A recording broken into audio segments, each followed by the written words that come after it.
कभी उल्टी सीधी एक्टिविटीज करने लगता है, दौड़ने लगता है, किसी को मारने लगता है, शोर मचाने लगता है। कई प्रकार की क्रिया होती है। भूतों की कोई कैटेगरीज भी होती हैं, जैसे भूतों कि की ये भी बताते हैं कि जैसे यक्षिणी होती है।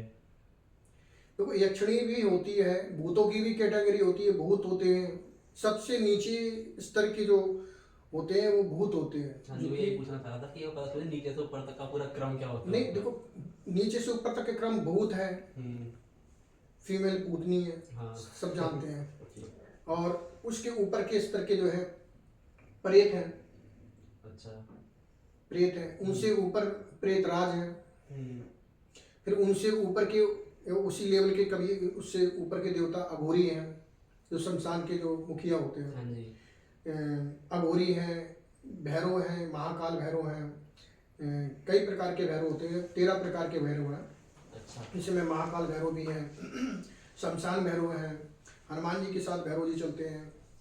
और इसके साथ साथ में अपनी अपनी फिर एक तो मैं ये कहूँगा कि सबसे बड़ा भूत तो यही होता है कि जो है बहन का भूत होता है। अच्छा। हाँ, तो इनमें जो यक्षिणी और ये चीजें होती हैं, ये कहाँ बीच में आप आते तो हैं? यक्षिणी के बारे में बताइए। यक्षिणी जो होता है ना, जो लोग कहते हैं कि लाइव में आके यक्षिणी लग गई, यक्षिणी लग गई, क्योंकि पता तो उनको 99% लोगों को, क्या मैं तो नहीं कहूँगा कि, लेकिन 95% लोगों को पता ही नहीं होता कि यक्षिणी क्या होती है। क्योंकि जो ना जप करना नहीं है, तप करना नहीं है, ध्यान करना नहीं, चिंतन करना नहीं, सुन करके सीख करके किसी गुरु के पास बैठ करके सीख करके थोड़ा सा आ जाते। अब गुरु के पास से सीख करके आगे क्रिया सीख कर आगे, क्रिया सीख कर आगे, तो क्रिया सीख करके आ जाते तो यक्षिणी होती है। लेकिन यक्षिणी कहाँ से आई? देखो, यक्षिणी जो है 98% यक्षिणी जो है देवी के साथ में चलती है, देवी के साथ तो में। क्या इनको सिद्ध करना आसान होता है? और अगर आसान होता है तो ये कितने टाइम में सिद्ध हो जाती है? इनको आसान नहीं होता है, स्वयं इनकी भी खुद की भी जो है क्रियाकलाप होती है। जैसे देवी को प्रकट किया जाता है मंत्रों के द्वारा, जब तप के द्वारा, ध्यान चिंतन के साथ के द्वारा सिद्धियों को प्राप्त किया जाता है। अब आपको यदि यक्षिणी को प्रसन्न करना है तो उस प्रकार की क्रिया करनी पड़ेगी। यक्षिणी को प्रसन्न करने के लिए आपको एकांत में जल के किनारे रात्रि के वक्त में आपको कुछ ऐसी कुछ विशेष क्रियाएं हैं कि मैं अभी लाइव में विस्तार से नहीं बता सकता।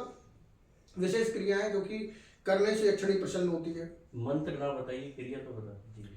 क्रिया देखो, ये इनकी क्रिया जो है नदी के किनारे, सरोवर के किनारे, तालाब के किनारे, कुआं के किनारे या देवी के किनारे के सानिध्य में, जैसे शमशान में जाकर के इनको प्रसन्न किया जा सकता है। काली माँ का कोई सिद्धपीठ स्थान हो, वहाँ प्रसन्न किया जा सकता है। ऐसे स्थानों पे जाकर के वो सिद्ध किया जा सकता है, या कोई भी सिद्धपीठ स्थान हो वहाँ पे जाकर सिद्ध किया जा सकता है, जो मंत्रों के द्वारा सिद्ध किया जाता है। तो यक्षिणी होती है। तो ऐसी आइडेंटिटी हमारे मंदिर में भी है? ये आते हैं दरबार में, बहुत सारे यक्षिणी के लोग भी आते हैं जिनको यक्षिणी परेशान करती हैं। यक्षिणी परेशान करती हैं, तो जिनको यक्षिणी परेशान करती कोई है, केस हो ऐसा जो आप बहुत शेयर करना सारे चाहें हैं। हमारे दर्शकों से? बहुत सारे ऐसे केस हैं जो कि मंगलवार शनिवार को या उनके अलावा भी ऐसे केस आते रहते हैं। सभी प्रकार के केस आते हैं, लेकिन यक्षिणी के भी कभी कभी आ जाते हैं। तो यक्षिणी जो होती है, देखो, जितनी जो अनिष्ट शक्तियां हैं, भूत प्रेत तंत्र आदि, जादू टोना, यक्षिणी, जिनको, और आजकल तो एक नया ट्रेंड चल रहा है कर्ण पिशाचिनी। हाँ जी।